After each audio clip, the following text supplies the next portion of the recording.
నమస్కారం. కంచి కామాక్షి మహిళలకు ప్రత్యేక వస్త్రాలయం గోపురం కార్యక్రమానికి స్వాగతం.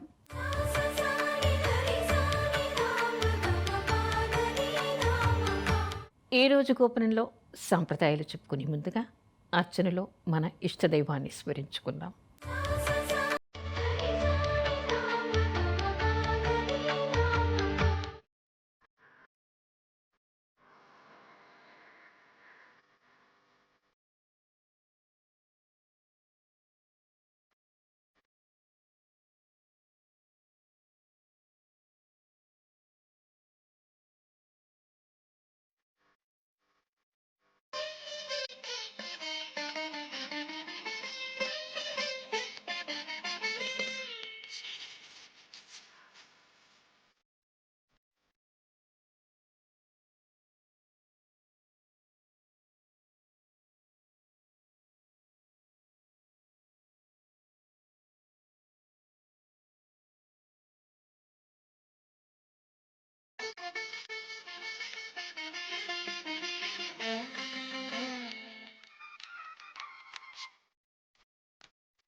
ఆది భిక్షువు ఎవరు?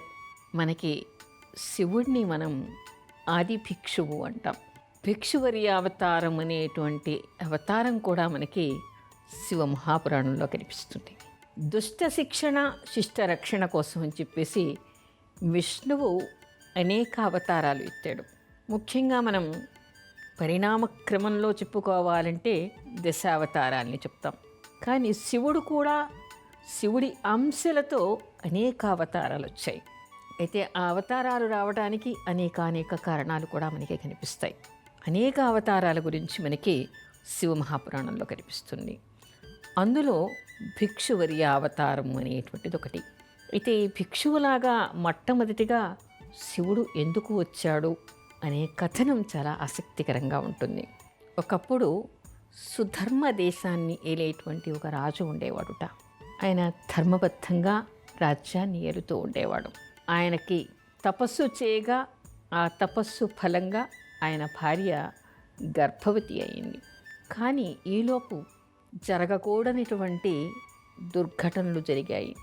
శత్రుదేశపు రాజులు దండెత్తి వచ్చారు. దుర్మార్గంగా అతన్ని సంహరించారు. రాజు చనిపోయాడు. మంత్రులంతా కూడా అక్కడి నుంచి రక్షణ కోసం అని చెప్పేసి ఎవరికి వారు పారిపోయారుట. దొరికిన తోట తలదాచుకోవడం కోసం అని చెప్పేసి మంత్రులు మిగతా వాళ్ళందరూ కూడా వెళ్ళిపోయారు. ఇక్కడ రాణివాసంలో ఉండేటువంటి రాజుగారి భార్య నిండు చూలాలు.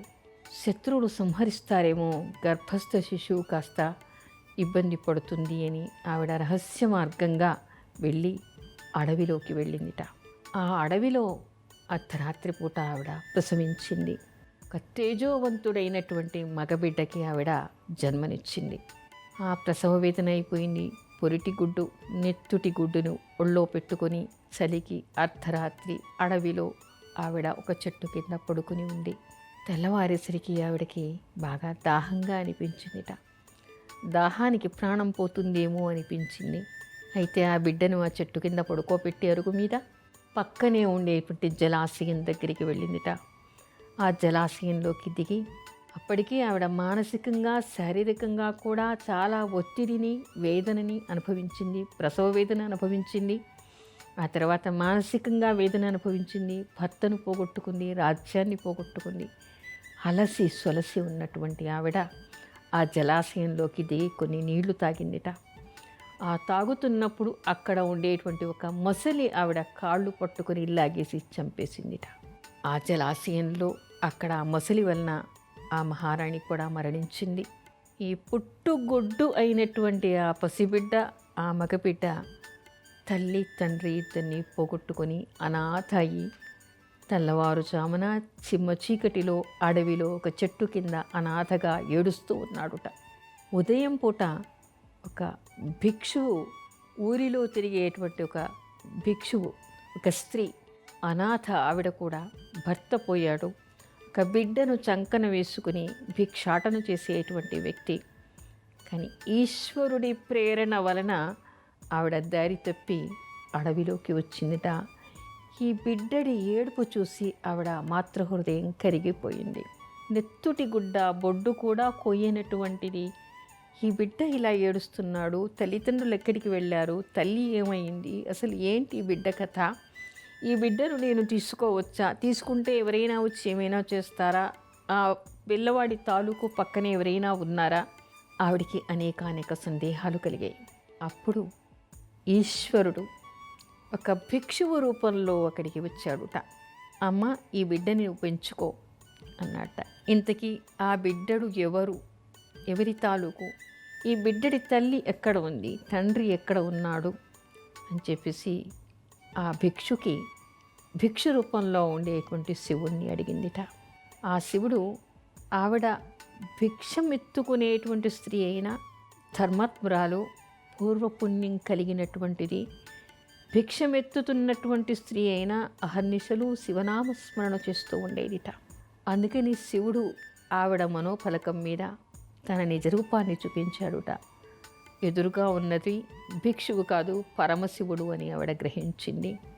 ఓ శంభు, భిక్షు రూపంలో ఇక్కడ నాకు కనిపిస్తూ ఉన్నావు. ఈ బిడ్డడి తల్లిదండ్రులు ఎవరు?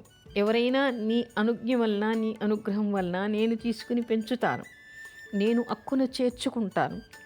కానీ అసలు పుట్టుకతోనే తల్లిని తండ్రిని ఎలా పోగొట్టుకున్నాడు? అసలు తండ్రి తల్లి బతికి ఉన్నారా? వాళ్ళు ఎందుకు దూరం అయ్యాడు? అనాథగా నట్టడివిలో చెట్టు కింద ఈ బిడ్డ పడుకుని ఎందుకు ఉన్నాడు? పుట్టుకతో ఏ పాపం చేశాడని పుట్టుకతో అనాథ అయ్యాడు? ఇతని గురించి నేను తెలుసుకోగోరుతున్నాను అని అడిగిందిట. ఆ ఈశ్వరుడు నవ్వాడుట. ఎవరికైనా కర్మ ఫలాన్ని అనుభవించక తప్పదు. బ్రతికి ఉన్నంతకాలము అన్ని హంగులు ఐశ్వర్యాలు ఉన్నప్పుడు కన్ను మిన్ను కానక ప్రవర్తిస్తూ ఉంటారు. అవశ్యం అనుభోక్తవ్యం కృతం కర్మ శుభాశుభం. ఎవరు చేసినటువంటి పాప శుభకర్మల్ని వారు ఆ జన్మలో కానీ లేదా మరు జన్మలో కానీ అనుభవించాల్సి ఉంటుంది. ఈ బిడ్డ తండ్రి పక్కన ఉండేటువంటి సుధర్మ దేశానికి రాజు కొడుకు. ఆ రాజు ధర్మ పరిపాలన చేస్తూ ఉండేవాడు. అలా ధర్మ పరిపాలన చేసేటువంటి రాజు శత్రువుల చేతుల్లో ఎందుకు చనిపోయాడు? తన భార్య ఇలా అనాథగా ఎందుకయింది? తనకి పుట్టబోయేటువంటి బిడ్డను కూడా ఆయన కళ్ళారా ఎందుకు చూసుకోలేకపోయాడు అని ఆ భిక్షుకి అడిగిందిట. శివుడు నవ్వి, ఆ రాజు చాలా ధర్మాత్ముడు, పూర్వజన్మలో చాలా దాన ధర్మాలు చేశాడు, పుణ్యాత్ముడు. కానీ తొందరపాటుతనం చాలా ఎక్కువ. అతను తప్పనిసరిగా ప్రతి త్రయోదశి రోజు అతను ప్రదోష వేళకి శివార్చన చేస్తూ ఉండేవాడు. ఒక్కసారి అలాగే శివార్చన చేస్తూ ఉన్నాడు. పూజ మధ్య భాగంలో ఎవరో పిలిచారని చెప్పేసి పూజ ఆపేసి అతను వెళ్ళిపోయాడు. అలా చేశాడు కాబట్టి ఈ జన్మలో అతను ఫలితాన్ని పొందలేకపోయాడు, కొడుకును చూడలేకపోయాడు. అతని భార్య పూర్వజన్మలో చాలా ధర్మాత్మురాలే అయినప్పటికీ సవతి పిల్లల్ని ఇబ్బంది పెట్టి కష్టాలు పెట్టింది కాబట్టి ఈ జన్మలో కొడుకు ముఖం చూసినా ఆ కొడుకును పెంచి పెద్ద చేసేటువంటి అదృష్టానికి నోచుకోలేదు. ఈ బిడ్డడేం చేశాడు, పుట్టుకతో అనాథ అయ్యాడు.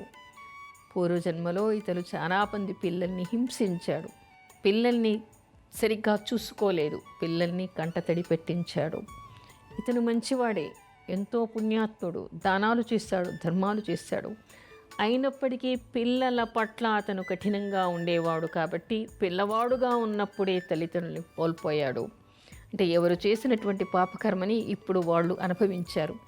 అయినప్పటికీ ఈ పిల్లవాడు పూర్వజన్మలో చాలా సుకృతాలు చేసి ఉన్నాడు కాబట్టి ఇప్పుడు నీ చేతిలో పెరిగి తదనంతరం మళ్ళీ తన రాజ్యాన్ని తను పొందుతాడు. ఇతనికి శివుడి భక్తిని, మంచి సంస్కారాన్ని నేర్పించు, నేను నీకు ఆ శక్తిని అనుగ్రహిస్తున్నాను అని ఆ భిక్షుకుకి భిక్షావతారం ఎత్తినటువంటి శివుడు అనుగ్రహించి చెప్పాడుట. అప్పుడు ఆవిడ ఆ పసిగుడ్డును అక్కున చేర్చుకొని తన కొడుకుతో పాటు ఈ పిల్లవాడిని కూడా ప్రేమగా మంచి సంస్కారవంతుడిగా పెంచిందిట. శివానుగ్రహం వలన ఆ ఇద్దరు పిల్లలు పెద్దవాళ్ళయ్యారు. ఏ రాజు కొడుకైతే ఈవిడ దగ్గర పెరిగాడో అతను సకల విద్యల్ని నేర్చుకొని ప్రావీణ్యం సంపాదించి శత్రువుల్ని ఎదిరించి మళ్ళీ తన తండ్రి రాజ్యాన్ని అతను కైవసం చేసుకుని రాజ్యం మీద రాజ్య పట్టాభిషేకం చేసి తనను పెంచి లాలించినటువంటి తల్లిని, తనకి అన్నగారుగా పెరిగినటువంటి ఆ అబ్బాయిని కూడా ఆదరించి వాళ్ళకి కూడా తగినటువంటి సేవలు చేశాడు ఈశ్వరుడి అనుగ్రహం వలన అనేటువంటి విషయం మనకి తెలుస్తోంది. ఆ విధంగా పరమశివుడు పసి బాలుడి కోసమని భిక్షువర్యావతారం ఎత్తాడు అనే విషయం మనకి శివమహాపురాణంలో కనిపిస్తోంది. భిక్షువు నుండి మనం ఏం నేర్చుకోవాలి? మనకి భిక్షువుల గురించి అనేక సందర్భాల్లో మన శాస్త్రంలో కనిపిస్తుంది. ఏదైనా కొన్ని దీక్షలు చేసినప్పుడు చాలామంది భిక్షాటన చేయటం అనేటువంటిది అందులో ప్రత్యేకంగా కనిపిస్తుంది. దత్తాత్రేయ స్వామి భిక్షాటన చేసేట. అందుకని దత్తక్షేత్రాలన్నిట్లలో కూడా దీక్ష చేసే వాళ్ళందరూ ఆ ఊర్లలో దత్తపీఠం ఉన్నటువంటి ఊర్లలో భిక్షాటన చేసి ప్రసాదాన్ని స్వీకరిస్తూ ఉంటారు. ఆది భిక్షువు అయినటువంటి వాడు శివుడు అని మనం చెప్పుకున్నాం. అలా శివదీక్షలు చేసినప్పుడు చాలామంది భిక్షాటన చేస్తారు, ఎందుకంటే ఆయన ఆది భిక్షువు కాబట్టి. దత్తక్షేత్రాల్లో భిక్షాటన చేస్తూ ఉంటారు. అంతేకాకుండా దీక్షల్లో ఉండేవాళ్ళు భిక్షాటన చేయటమే కాకుండా సాధారణంగా అతి పేద స్థితిలో ఉండేటువంటి వాళ్ళు కూడా భిక్షాటనకి ఇంటి ముందుకి వస్తూ ఉంటారు. అసలు నిజానికి బ్రాహ్మణులకి భిక్షాటన చేయటం అనేటువంటిది ముఖ్యంగా, అంటే వాళ్ళు దానం తీసుకోవడం, దానం ఇవ్వడానికి రెండింటికి కూడా అర్హత కలిగినటువంటి వాళ్ళుగా చెప్తారు. గ్రామీణ ప్రాంతాల్లో ఇప్పటికీ మనకి కనిపిస్తూ ఉంటారు. అది పక్కన పెడితే దీక్షల్లో ఉన్నటువంటి వాళ్ళు కూడా భిక్షాటన చేస్తూ ఉంటారు. కొంతమంది ఆపద మొక్కులు మొక్కుకుని ఈ ఆపద తీరితే నేను 7 ఇళ్లల్లో భిక్షమెత్తి ఆ డబ్బుతో కొండకి వస్తాను అని మొక్కుకునే వాళ్ళు కూడా మనకి కనపడుతూ ఉంటారు. ఏమీ లేనటువంటి వాళ్ళు కూడా భిక్షాటన చేసి జీవనం గడుపుతూ ఉంటారు. అయితే నేను చెప్పేది ఈ రోజుల్లో హైటెక్ భిక్షాటన కాదు, వ్యాపార రీత్యా చేసేటువంటి భిక్షాటన గురించి కాదు. శాస్త్రరీత్యా ఏమీ లేకుండా బాధపడుతూ ఉండి వాళ్లకు ఉండేటువంటి దానిలో ధర్మంగా బ్రతుకుతూ వాళ్ళ జీవనోపాధి గడుపుతూ అందుకు వాళ్ళు భిక్షాటన చేసేటువంటి పూర్వీకుల గురించి నేను చెప్తూ ఉన్నాను. అయితే వారిని చూసి మనం ఏం నేర్చుకోవాలి? ఆది భిక్షు అయినటువంటి ఈశ్వరుడైతే భక్తిని అడుగుతాడు, మోక్షాన్ని ఇస్తాడు. దీక్షల్లో ఉండే వాళ్ళైతే మరి ఎంత గొప్ప వాళ్ళైనా సరే, ఎంత గొప్ప స్థితిలో ఉన్న వాళ్ళైనా సరే, ఆ దీక్ష పూనినప్పుడు వాళ్ళు ఇంటింటికి వెళ్ళి భిక్షాటన చేస్తారు. ఇది మనకి బాసర క్షేత్రంలో కూడా కనిపిస్తుంది. అక్కడ దీక్ష చెయ్యాలి అంటే కొంతమంది 3 రోజులు, కొంతమంది 40 రోజులు, 11 రోజులు, 6 మాసాలు, సంవత్సర కాలం కూడా భిక్షాటన చేస్తారు. అమ్మవారి మంత్రజపం చేస్తూ 11 ఇళ్ళు కానీ 9 ఇళ్లల్లో కానీ భిక్షాటన చేసి అది మాత్రమే తిని ఉండి అమ్మవారిని ధ్యానం చేస్తూ ఉంటారు అభీష్ట సిద్ధి కోసమని. ఒకప్పుడు మన దేశానికి పూర్వం ప్రధానమంత్రి అయినటువంటి పివి నరసింహారావు గారు కూడా బాసర క్షేత్రంలో భిక్షాటన చేసి అమ్మవారి దగ్గర దీక్ష చేశాడుట. అంటే ఎంత పెద్ద పోస్టులోకి వెళ్ళతగినటువంటి వాళ్ళు కానీ వెళ్ళినటువంటి వాళ్ళు కానీ ఆయా క్షేత్రాలకి వెళ్ళినప్పుడు అక్కడ ఉండేటువంటి శాస్త్రాన్ని పద్ధతిని అనుసరించి వాటిని వాళ్ళు పఠిస్తూ ఉంటారు. ఇక్కడ చెప్పొచ్చేటువంటి విషయం ఏంటంటే, ఒక గొప్ప వ్యక్తి, ఒక పెద్ద విద్యావేత్త లేదా బాగా డబ్బు ఉన్నటువంటి వాళ్ళు కూడా ఒక కామ్యం కోసం ఎక్కడైనా దీక్ష చేసినప్పుడు ఇంటి ముందుకు వెళ్ళి మరొకరి ఇంటి ముందుకి, మన స్థాయి కంటే తక్కువ వాళ్ళు కావచ్చు, మనకంటే అన్నిటా తక్కువైన వాళ్ళు కావచ్చు, కానీ వాళ్ళ గుమ్మం ముందర నిలబడి మనం జోలపట్టి భవతి భిక్షాం దేహి అంటే నాకు అన్నం పెట్టు అని అడగటం. అంటే మనలో ఉండేటువంటి ఎలాంటి అహంకారాలైనా చెప్పుకొని మనం దిగి వచ్చి మనకి అన్నం పెడుతున్నటువంటిది ఆ అన్నపూర్ణమ్మ తల్లి అనేటువంటి భావనతో మనం అక్కడ మనకి అన్నం పెట్టేటువంటిది ఎక్కడైనా మన ఇంట్లో మనం తిన్నా, మనం బయటికి వెళ్ళినా మనకి పెట్టేది ఆ అన్నపూర్ణాదేవి. అందుకని అక్కడ వెళ్ళి మనం భిక్షాటన చేస్తూ ఉన్నాం. భవతి భిక్షాందేహి అని ఇంటింటికి అడుగుతారు. ఆ పెట్టేటువంటి వాళ్ళు కూడా వీళ్ళు దిక్కు లేకుండా మా ఇంటి ముందుకు వచ్చారు, నేనేదో పడేస్తున్నాను అని కాకుండా సాక్షాత్తు ఆ పరమశివుడే వచ్చాడా, సాక్షాత్తు ఆ దత్తాత్రేయ స్వామి మా ఇంటి ముందుకు వచ్చి అడిగారని వాళ్ళు వండినటువంటి పరిశుభ్రంగా వంట చేసి దేవుడికి నివేదన చేసి వాళ్ళు తినకుండా భిక్షాటన కోసం వచ్చే వాళ్ళ కోసం అని పక్కన పెట్టి భిక్షాటన కోసం వచ్చినటువంటి వాళ్ళకి భిక్ష వేసిన తర్వాత మాత్రమే ఆ ఇంటి ఇల్లాలు భోజనం చేస్తుంది. అంత నియమంగా వాళ్ళు భిక్ష పెడతారు. ఏ భిక్షువు నుంచి మనం ఏం నేర్చుకోవాలి అంటే, మనం సంస్కారవంతులమై అందరికీ పెట్టేవాడు పరమాత్ముడు అనేటువంటి భావనతో నేను ఏమీ కాను, నేను కూడా ఒక సామాన్య వ్యక్తిని, నేను కూడా ఒక ప్రాణి, మీలాంటి ఒక ప్రాణిని అనేటువంటిది గ్రాస్ రూట్ లెవెల్కి వచ్చి తనని తాను ఒద్దికగా మలుచుకుని సంస్కారంగా ప్రతి వారిలో భగవంతుని చూసేటువంటి అలవాటు చేసుకోవడానికి ఈ భిక్షాటన అనేటువంటి దీక్షను చేస్తూ ఉంటారు. అయితే ఇంటికి ముందుకు వచ్చేటువంటి భిక్షువుని గురించి చూసి మనం ఏం నేర్చుకోవాలి? మనకి విష్ణు పురాణంలో మరికొన్ని పురాణాల్లో కనిపించేటువంటి విషయం ఏమిటంటే, ఇంటి ముందుకు వచ్చినటువంటి భిక్షువును ఎవరైనా అహంకారంగా మాట్లాడి తిట్టి పంపిస్తే మహాలక్ష్మి వాళ్ళ ఇంట్లో ఉండకుండా వెళ్ళిపోతుందిట.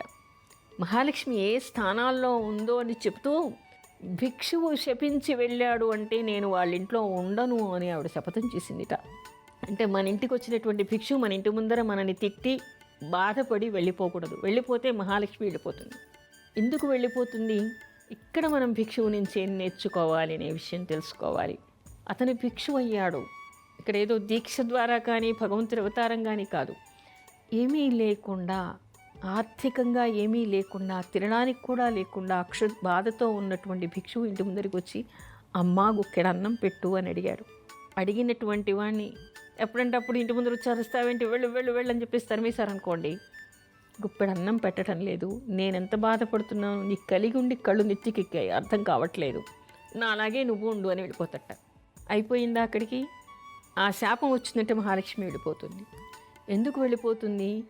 పూర్వజన్మలో అతను దాన ధర్మాలేవి చెయ్యలేదు కాబట్టి మరొకరిని యాచించి బ్రతకవలసినటువంటి దుస్థితి అతనికి ఏర్పడింది. సరే, అతని జీవనాన్ని ఇక్కడ ఇంకో విషయాన్ని గమనించాలి. అతను అడుక్కుంటున్నాడు, భిక్షాటన చేస్తున్నాడు, కానీ దొంగిలించటం లేదు, అక్రమార్జన చేయటం లేదు, ఎవరిని మోసం చేయటం లేదు. అమ్మ అన్నం పెట్టు అని అడుక్కుంటున్నాడు. వాడిని మనం తిట్టి అవమానించామనుకోండి, అంటే మనకి బాగా ఉంది, వాడు లేనివాడు మనం ఉన్నవాళ్ళం అయ్యామా? పూర్వజన్మలో అతను దానం చేయలేదు కాబట్టి మనకి ఆ అవతారంలో కనిపిస్తూ ఉన్నాడు. మనం ఇప్పుడు దానం చేయలేదనుకోండి, ఎవరు దానం తీసుకోవడానికి అర్హుడైనటువంటి వాడు, క్షుద్బాధతో ఉన్నటువంటి వాడు, అతనికి గుప్పెడు అన్నం పెట్టడానికి మనం అహంకారపడ్డామనుకోండి, మనకు ఉండి మనం అహంకారపడితే ఏమవుతుంది? నెక్స్ట్ జన్మలో మనం కూడా అలాగే తిరగాలి. అంటే భిక్షువు నుంచి మనం ఏం నేర్చుకోవాలి? మహాలక్ష్మికి ఎందుకు కోపం వస్తుంది? అతను దానం చేయలేదు కాబట్టి అతను అంత బాధపడుతూ ఉన్నాడు. అతనిలో సంస్కారం ఉంది, తప్పు చేయటం లేదు, భిక్షాటన మాత్రమే చేస్తూ ఉన్నాడు. నీ ఇంటి ముందర నిల్చున్నాడు, నువ్వు దానం చేయకపోతే రేపు నీ అవతారం కూడా ఇదే అని నీకు తెలియకుండా చెప్తూ ఉన్నాడు. సర్వులకు ఇచ్చేటువంటి వాడు భగవంతుడు. మనం అహంకారపడినప్పుడు మన దగ్గర నుంచి మహాలక్ష్మి వెళ్ళిపోతుంది. మనం దానం ధర్మం చేసి తల ఒగ్గి ఉన్నప్పుడు మహాలక్ష్మి మళ్ళీ మన దగ్గరికి వస్తుంది. అందుకని ఇక్కడ మనం నేర్చుకోవాల్సింది ఏమిటంటే మన దగ్గర ఉంది, ఎదుటివాడి దగ్గర లేదు అనేటువంటి చులకన భావన ఎప్పుడూ ఉండకూడదు. మన దగ్గరికి ఎవరు ఏది లేదని నిజమైనటువంటి బాధలు వచ్చినప్పుడు మనం చేయగలిగినటువంటి దానాన్ని చెయ్యాలి అని మనకి శాస్త్రం చెప్తోంది.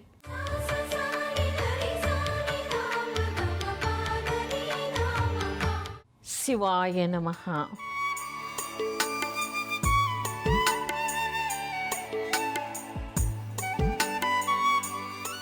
సర్వరూపాల్లో ఉన్నటువంటి వాడు శివుడు.